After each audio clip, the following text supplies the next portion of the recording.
Hello mga darling, ngayon ito yung part 3 ng radical expression, simplifying radical expression. So, ano-ano nga ba yung pwedeng gawin natin para ma-simplify natin yung given na radical expressions?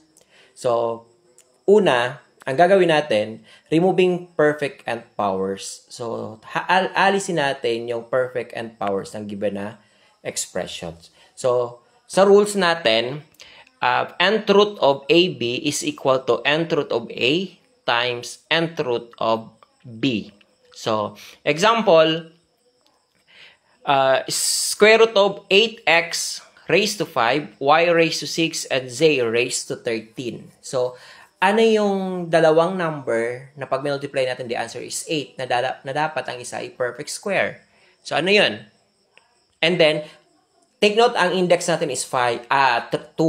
Tama? So, paano natin ma-divide yung 5? Yung 6 pwede ma-divide, yung 13 hindi. So, nandito yon.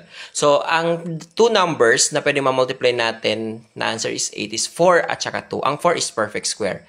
X raised to 4, hiniwalay natin yung isa na x. And y raised to 6, copy natin. Yung z raised to 12 times z.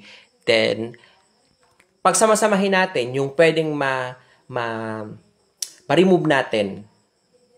Okay? So, pagsama-samahin natin yung 4, so magiging 2, square root of x raised to 4 magiging x squared, square root of y raised to 6, the answer is y cube, z raised to 12, the answer is z6. Then, matitira sa loob yung 2 times x times z, kasi hindi sila pwede ma-remove. So, the final answer is 2x squared, y cube, z raised to 6, square root of 2xz. So, yun yung final answer. So, next example, by reducing the index to the lowest possible order. So, we are going to reduce the index to the lowest possible order. So, nth root of A is equal to, so ang index natin, we have m and root of A times nth root of A. So, iyan yung gagawin natin. I-reduce natin yung lowest possible index. So, for example, 20 root of 32, m raised to 15, n raised to 5. So, 20. Ano yung pwede natin mahati sa 20? Na pwede natin ma-cancel or magamit natin para ma-cancel natin yung radicand. So, pwede natin makuha yung 4th root, then 5th root of 2 raised to 5. Kasi 5 i-multiply mo, the answer is 32.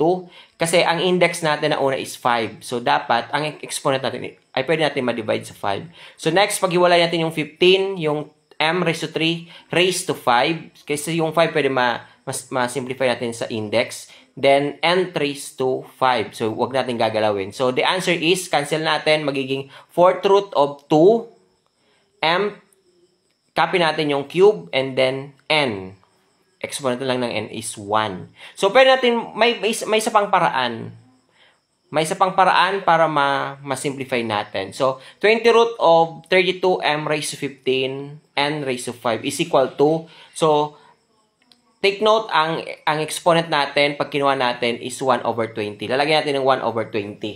Okay? So, copy natin ulit yung 32 maging 2 raised to 5. Copy natin yung m raised to 15, then n raised to 5. So, pag dinistribute natin yan, magiging 2 raised to 1 over 4. Kasi 5 times 1, 5. 5 over 20, the answer is 1/4. Tama?